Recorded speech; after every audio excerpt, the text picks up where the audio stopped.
Good ace positioning in the center, everybody, and bing bong trial time. Let's discuss all 18 Danganronpa cases from the main 3 visual novels because Danganronpa 2x2 is coming out. And with it, I have assembled the only one of my friends who has played through all 3 games alongside me. Introduce yourself. Hey everyone, it's Mypoptart back at it again, and yeah, we've already talked about Danganronpa once on this case, like on this channel, but we haven't talked about the cases yet. And like you said, 2x2 is coming out, so this is as good a time as any to to rank all of them. It is going to be worst to best, almost as always. Yeah. Side note, I'm very disappointed in my friends. Aside from you, I only have one friend who's even heard of the franchise, and they've played through the first game with me, loved the first, was eager to start the second, and we're still stuck on doing like investigation of chapter 2 cuz she just won't do it. Yeah, well, I had stakes in the franchise before you introduced me to it, so I don't think I introduced you to it. no, I know, but like when you brought it up, I had already had stakes in it. Yeah. All right. Yeah, there we go. That's what you meant. All right.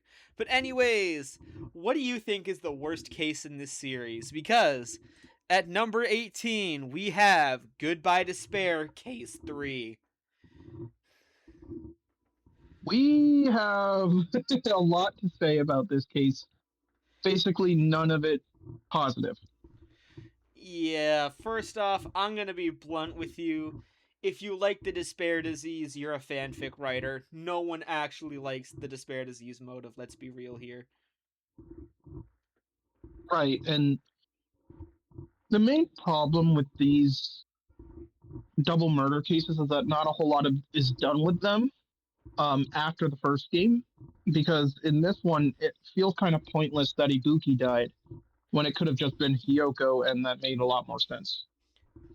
Like, yeah, if it was just Hiyoko and Mikan, not only would the impossible Danganronpa physics of the case just be solved, but also just the motive itself would have been fixed. And we get it, Ibuki wasn't serving a whole lot to the story. But do you know who else didn't serve a whole lot to the story and got to make it all the way to the end? Aoi Asahina and Yasuhiro Hagakure. Yeah, no, it's not impossible for a goofy character to make it all to the way to the end, but that's neither here nor there. We're talking about this case alone, and being frank, there's nothing to really say other than it's the worst in the franchise. Yeah, it is just the worst. Now, number 17, this was my pick for the worst, but what we ultimately ended up settling on was Miss Potential versus No Potential, and I always think Miss Potential is worse, but anyways, the worst case for V3 is Case 3. Um, So yeah. the reason why this one isn't as low for me is because there is a positive, and that was Kokichi's fake death. You thought for just a split second that, oh my god, we're getting a triple murder. No, not quite. In my personal opinion, this case is just such like missed potential the case. The biggest beast of missed potential that I would say is the fact that we could have had 2 culprits and one of the culprits lived further. And this is where I'm thinking Kokichi could have been done a lot better. Because if Kokichi killed Tenko but not Angie, holy fucking shit, would he just be that much more of a diabolical character and have something that doesn't make him just discount Nagito? And that way we also still get the Correcchio execution, which is, I gotta admit, Correcchio's execution is actually kind of fun. Yeah. But granted, Correcchio is not really that much of a character either way. I get why you had So, to get rid of him. It yeah. makes a lot of sense. But, like, can we give Kokichi something more to do so that way he's... Because, like, in the first game, we have Byakuya, who's trying to be, like, Light Yagami, not Light Tagami, but he's trying to play the game. In the second game, Nagito is kind of like Joker and just he has one idea. And then in this, it's just a little kid who has a knife. Like, you could have made Kokichi so much more different if you showed he was willing to kill. Yeah, it is unfortunate, but at least to me, there are a couple positives keeping it up from the bottom spot. Yeah, the main big positive for me is I fucking hated Tenko and Angie, so I actively, like, you should have seen it. I was actively cheering, doing dances on my desk when they died.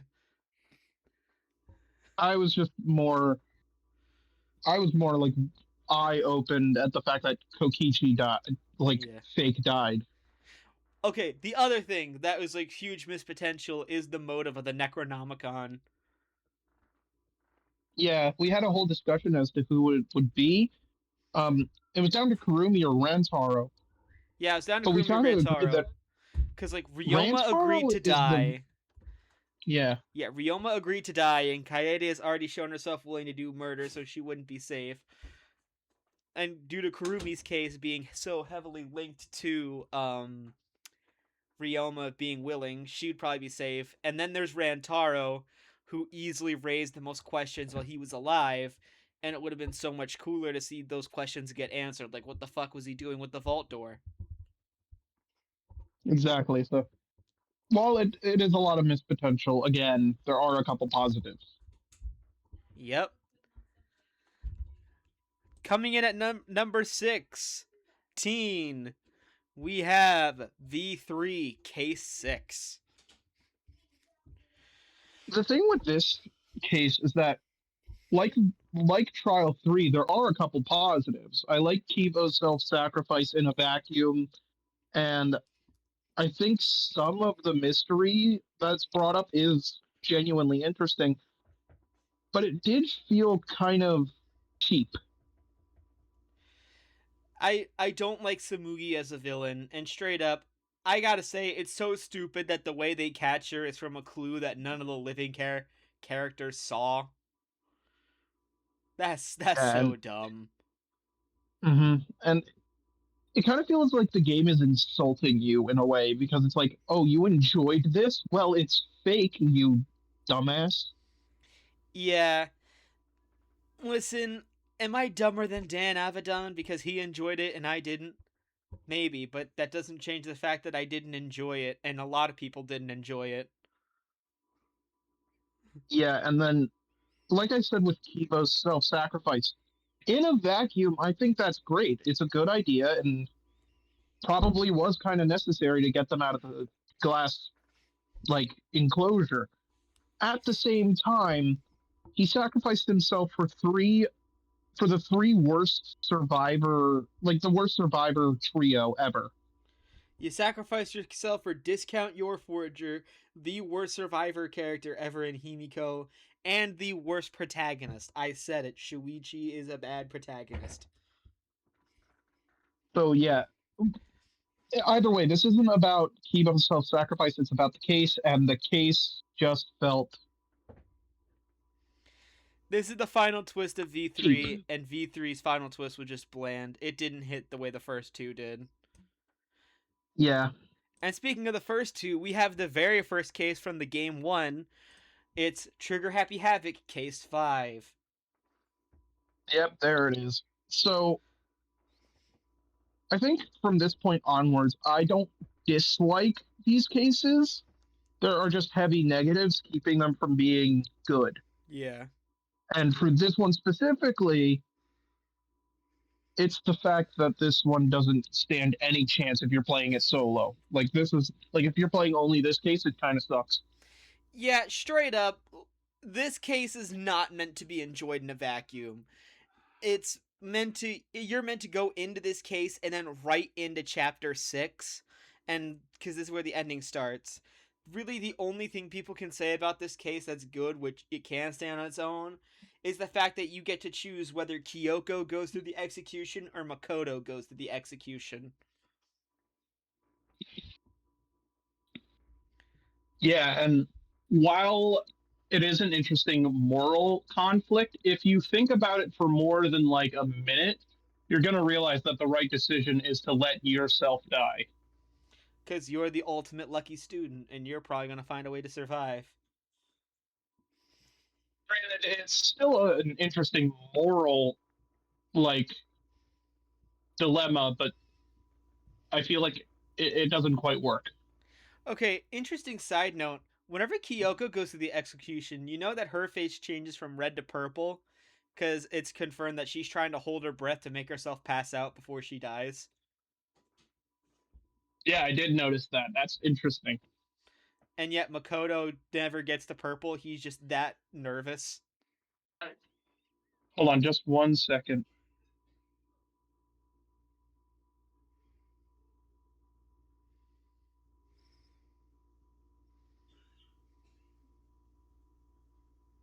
It's been a little more than a second. Yeah, sorry about that. All right, go ahead. All right. Yeah, there's not much to say. Then Case 5 just doesn't stand on its own merit. It's a good case when not viewed in a vacuum. Yeah, I agree. But then we move on to number 14. Goodbye Despair, Case 1. Like I said, this is where things get pretty decent. Um, yeah, this one is a little strange. I like Nagito's breakdown and the fact that Teru Teru was the criminal or the blackened. Sorry. It's just that it's so shallow almost. Yeah,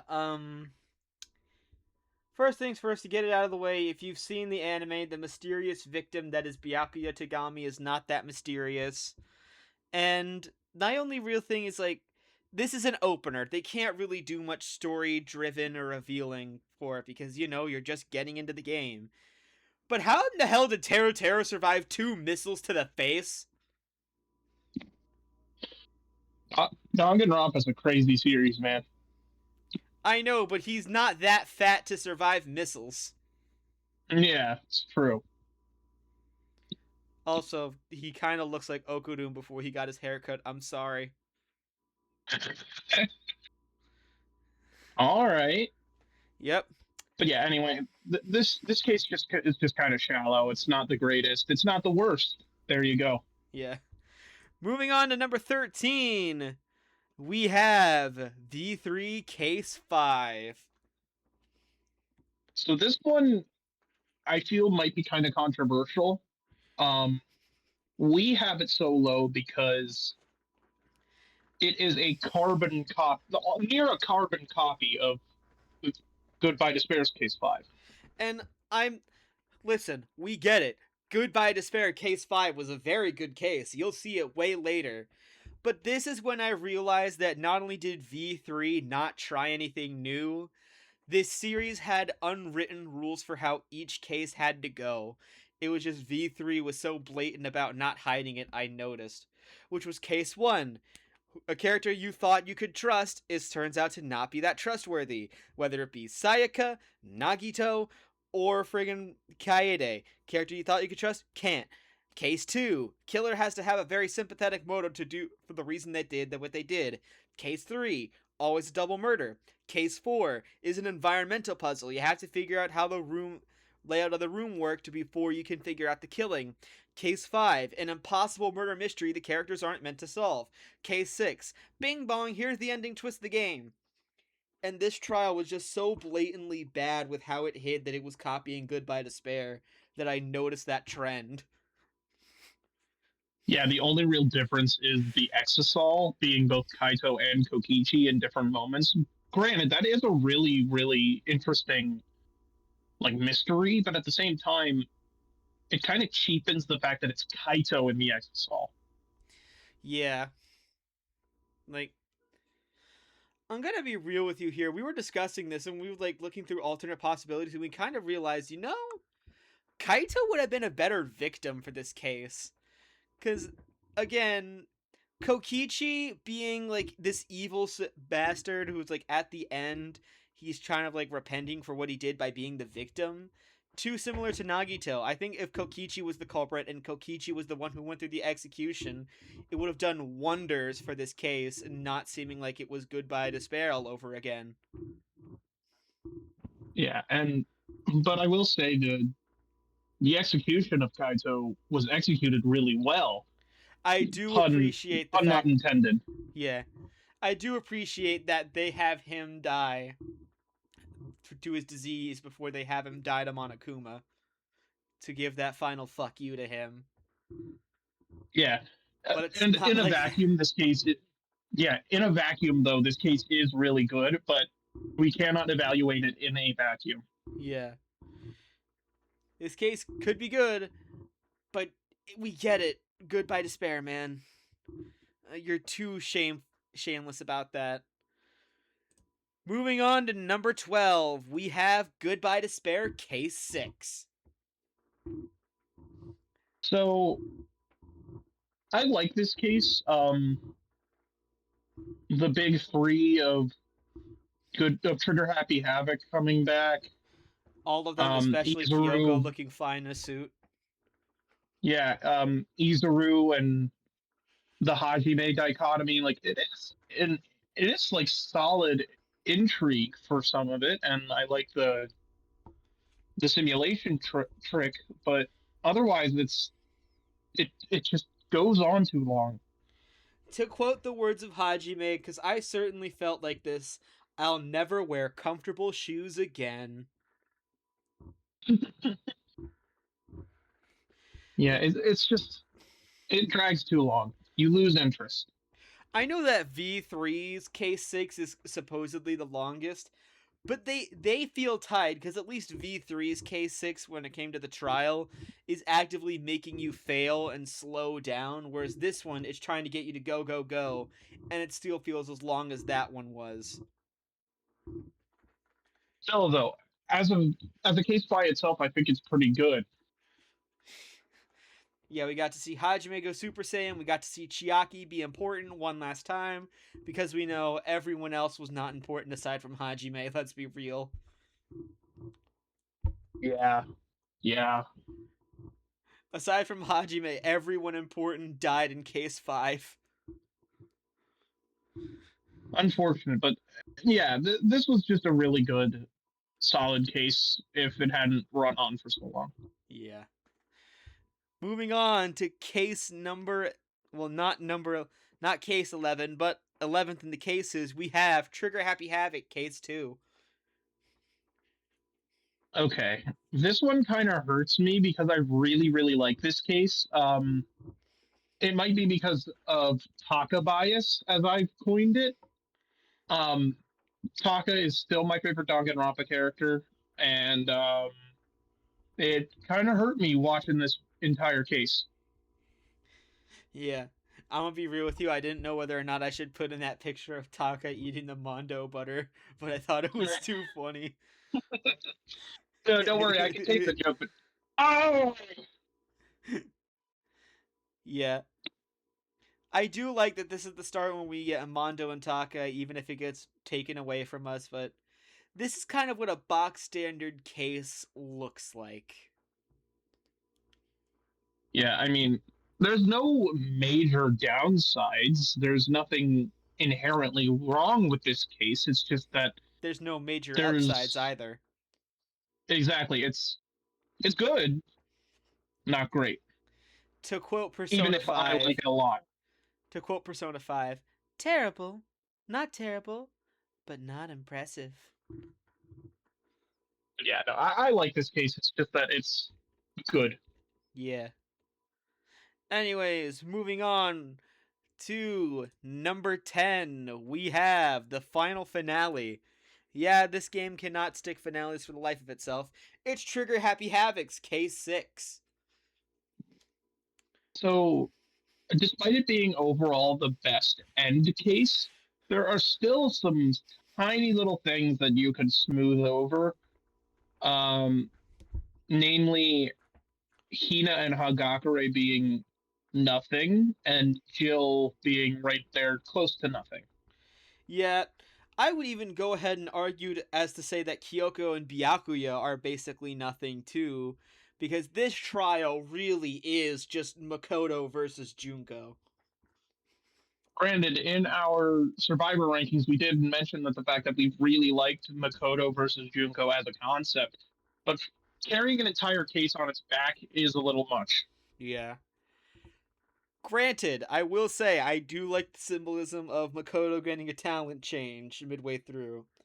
I know that the ultimate hope is Izuru Kamakura, but I think it's far more fitting on Makoto than it is Izuru. Yeah, and we haven't talked about this a whole lot, but the preparation for this case felt much better than the ending cases of games 2 and 3. Yeah, because straight up, this entire time you had this entire school, but certain areas are just restricted from you. And now you finally get to explore them all. And it feels so nice. Yeah, no, it really does feel like the unraveling of every little mystery in there rather than a big old punch to your face. Oh, this is the mystery. Which is why we have it so much higher than the finales, but it's a finale, so it links on long enough. And even though Makoto versus Junko is very good, it's not enough to carry it.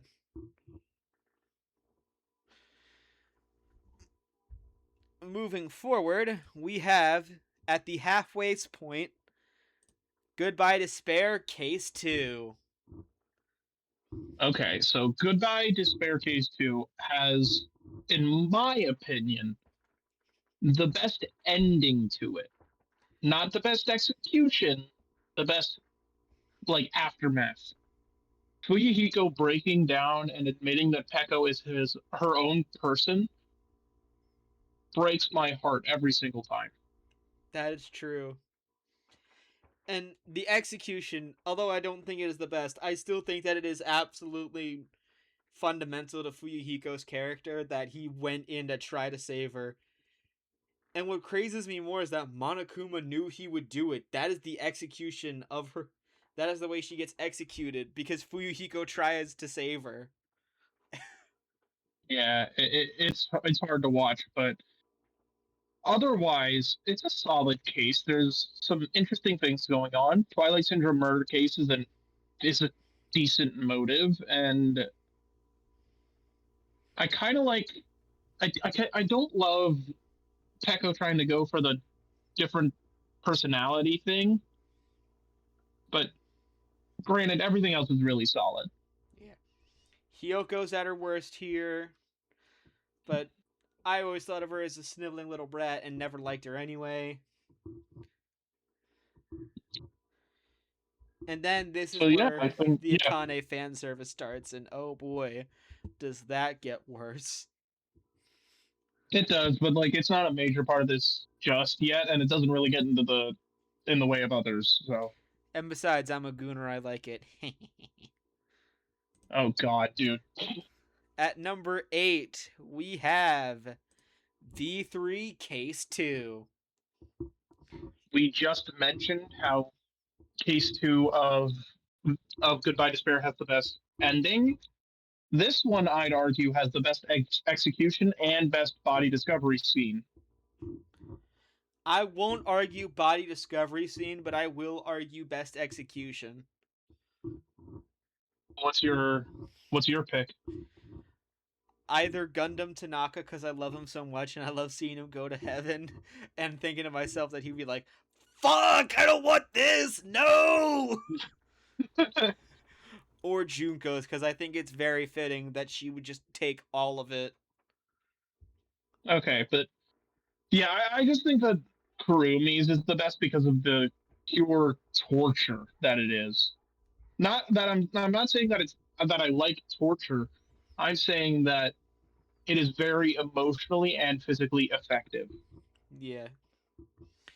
The Ryuma has a pretty solid motive to die. I kind of felt that his character wasn't going to last long considering how he really was. Just, yep, I'm okay with this all the time.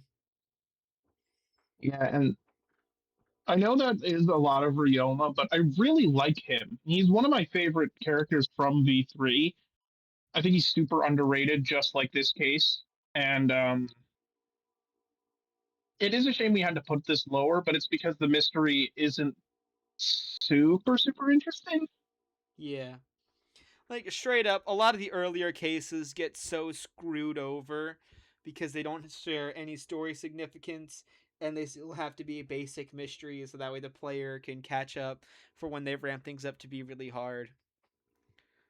Granted, there are still ways to do it in which it works, as you'll see later.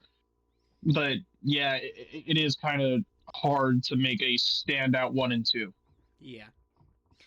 Moving on, number 7, we have Trigger Happy Havoc's Case 3. So I just mentioned that Taka's my favorite character. So imagine how I felt watching this, and it was Hifumi who took him out. Yeah. I was mad. I was so mad. I'm gonna be real with you. Case 3 is normally the worst in any murder mystery game, not just Danganronpa, but Phoenix Wright. And for those of you who have never played Professor Layton, you you might know. I might be alone, but I remember there. I don't remember which one. I think it might have actually been the Professor Layton and Phoenix Wright crossover. That there was something involving threes that I just fucking hated. I think it was their chapter 3. Been years. I gotta go play that again. But anyway, this is the way you do a case 3. This is the way you do a double murder mystery. It works.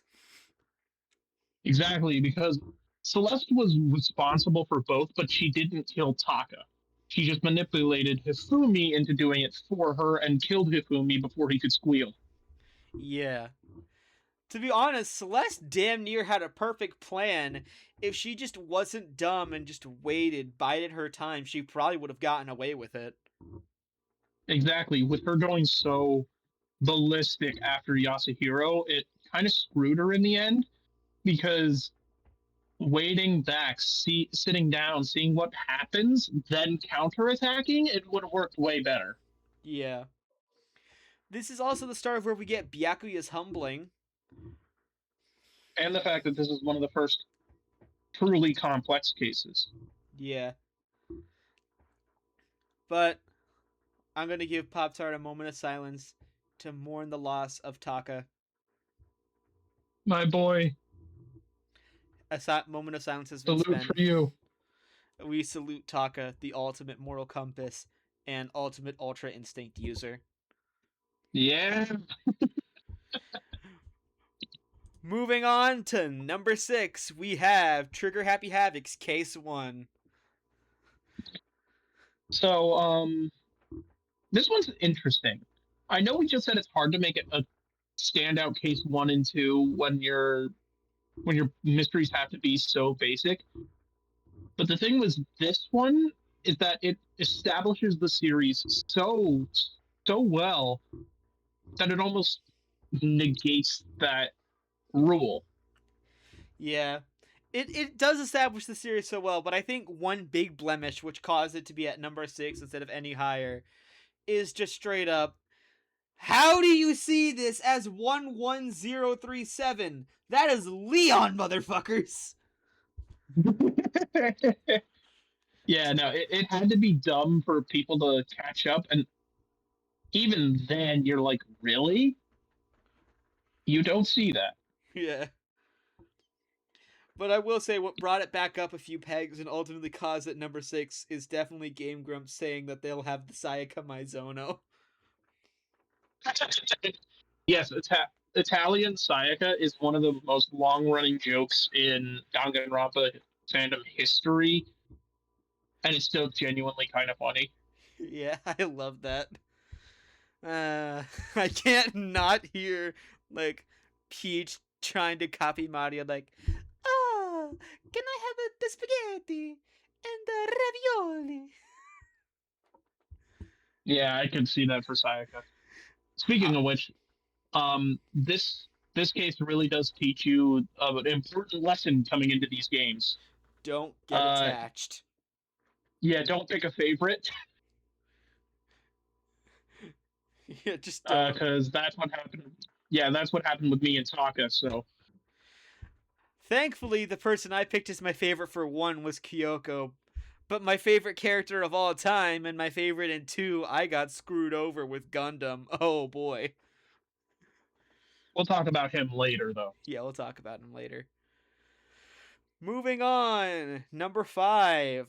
the best first case in the series, V3 Case 1. So this is probably one of the most famous cases outside of Danganronpa, and that's because Kaede, it was a genuinely like really shocking twist. It's just a shame that the handoff was to Shuichi. Yeah. I will be real with you here. I think that this case was done perfectly, but I would also would have liked it, and I think this case would have been risen up even more if you could get a bad ending by choosing to hide the fact that you did the murder from everyone else instead of giving up and admitting you did it.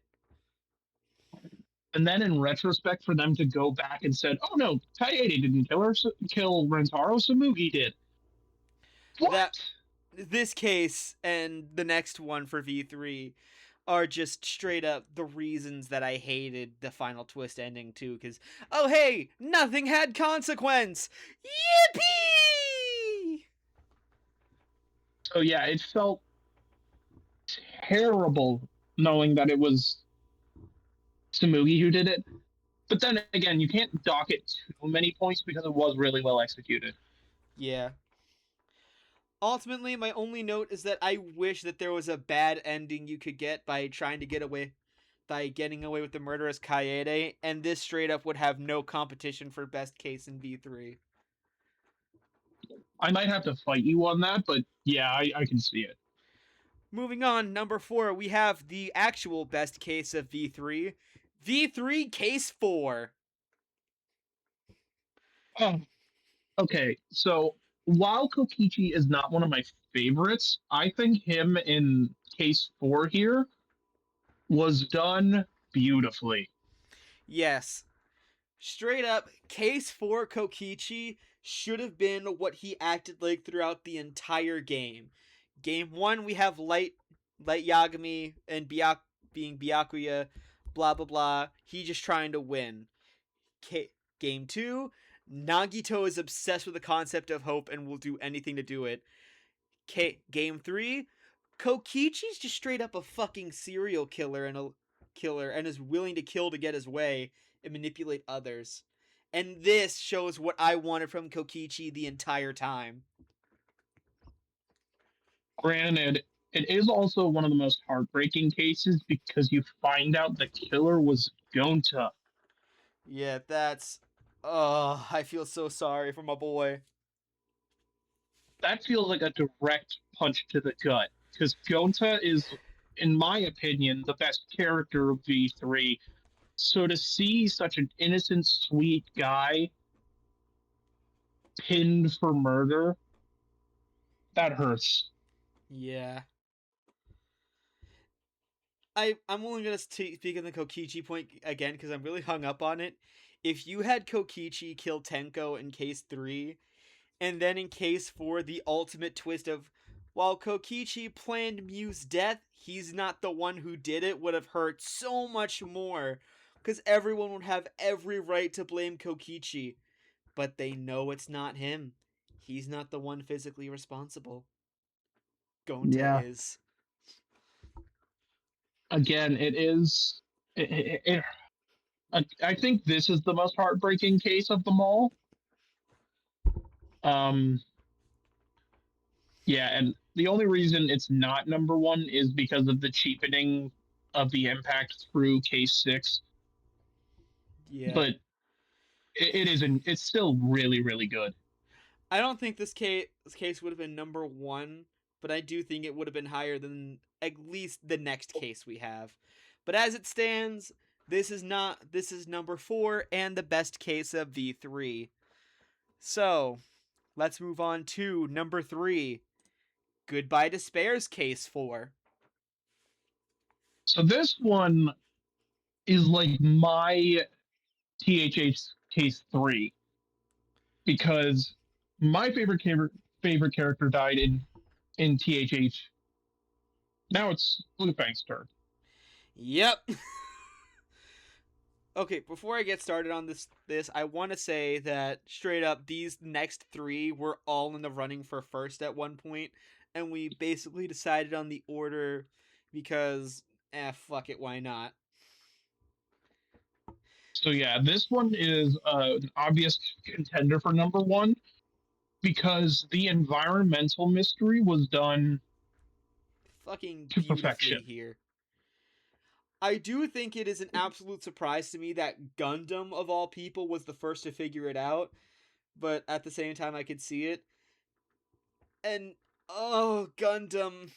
For someone who I would just like, open sesame pandemonium! And like, Miracle Jumper Sandy! Go, my marvelous hamster! Jumpy!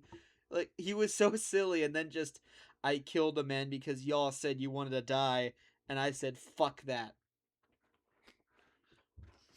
Granted, it did kind of have to happen because no one else there would have murdered each other. Yeah. And it was on Robot Nekamaru, implying that Gundam thought he'd be doing no harm and that Nekamaru was willing to do it as well. Yeah, I could also see that, like, Gundam is not a killer, and oh, it hurts that not only did Nekomaru die, but just Gundam had to die too, when even till the end he didn't think he killed anybody. Yeah. Nekamaru is also a great character here. We don't get to hear any of his thoughts or see what he was doing, but the fact that he put his life on the line twice. Oof. Also, quick question. Would Gundam have admitted that he was the one to kill Nekomaru if they didn't find out due to how sacred he holds life? Or would he have fallen? I think he would have fallen on the sword. I think he would have admitted to it. Yeah. He wouldn't have like been like straight up, it was me, but he would have pointed to the direct piece of evidence saying, yeah, look at that. There you go. Which is for Hiko's insomnia. Also, real quick, we didn't mention this, but I've very memorable that there's a time you're not playing as the protagonist and you're playing as Nagito. Nagito roulette, baby. You load up all 5 bullets and you see if you don't die. Since I'm worthless, no one will care. Shit, I'm not dead. Still, though, overall, an incredible case. There's no real problems with it. It's just that we like the other two a tad bit more. Yeah.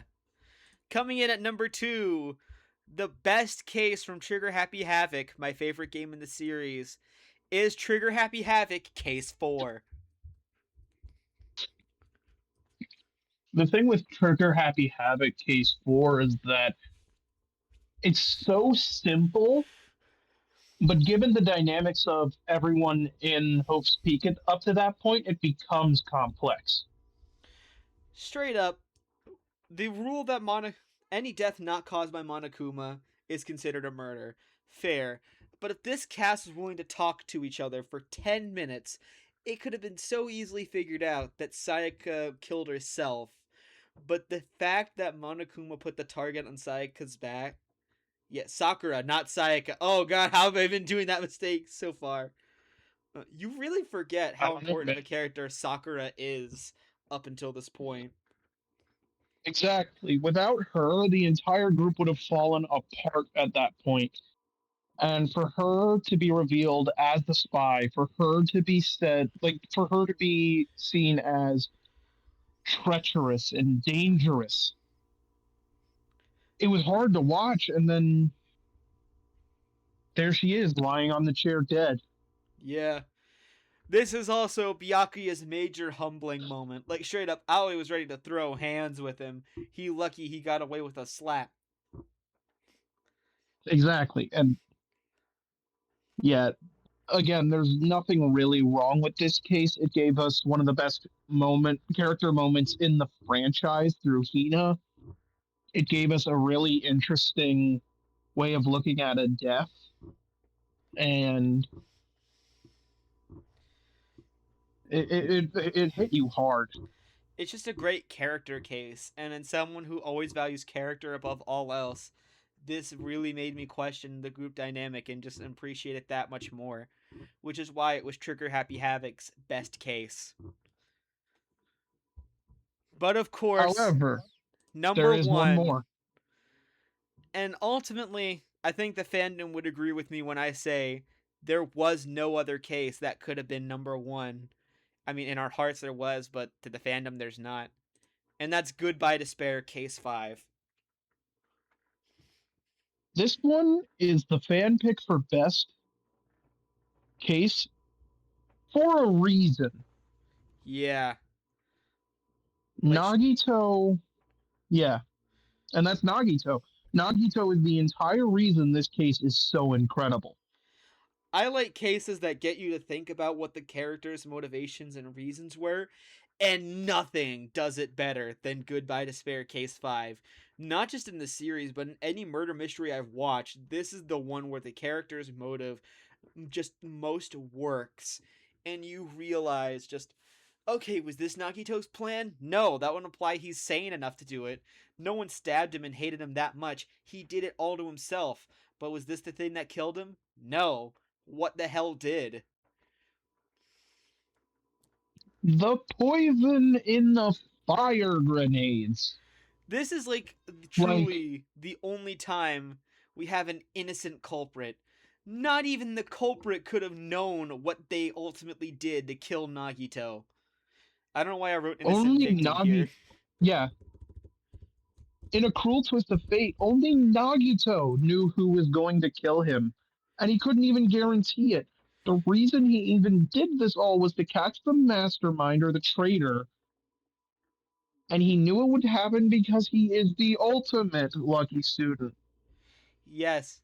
And to make things even worse, the ending twist on top of it still hurts. Because the twist wasn't that the group would find out Chiaki did it. He was hoping that the group wouldn't find out Chiaki did it and that Chiaki would be the one to run away. Yeah, I said before that case 4 of V3 may be the most emotional case. This one is a close runner up because I feel so bad for what Chiaki had to go through, even if she is just AI. Yeah, the only good AI. Oh god, we can call Chiaki a Exactly. clanker. No, we are not calling her a clanker. Do not. I just realized we could. But interesting detail that I think got to me was when everyone was standing up to her defense and you have to counter it as Hajime. He doesn't hit it with the usual, no, that's wrong. He's kind of sullen about it. He's more like, no, that's wrong. Even he doesn't want to be the one rebutting the points, but he knows he has to. So when there's no negatives to this case and positives so incredibly high, it feels like an obligation to put this at number one almost. Yeah, straight up, like I said earlier, there was no other option for Goodbye, for not only the best case of Goodbye Despair, but the best case of the Danganronpa series. And now to see how 2x2 will top this. Oh God. Could you imagine? If they did, I'd be fucking impressed. So would I, honestly. I'm excited for two by two. It should be great. I'm a little hesitant, but I'm definitely going to give it a playthrough. Right. But that will conclude our trial ranking. Keep the hype alive for 2x2, and do you have any final words? No, not really. I just say, yeah, if you haven't checked out these games, what the hell are you doing watching this to the end? Yeah, I should have put a massive spoiler warning. But, anyways, take care, everybody. We'll see you all next time. Goodbye. Peace.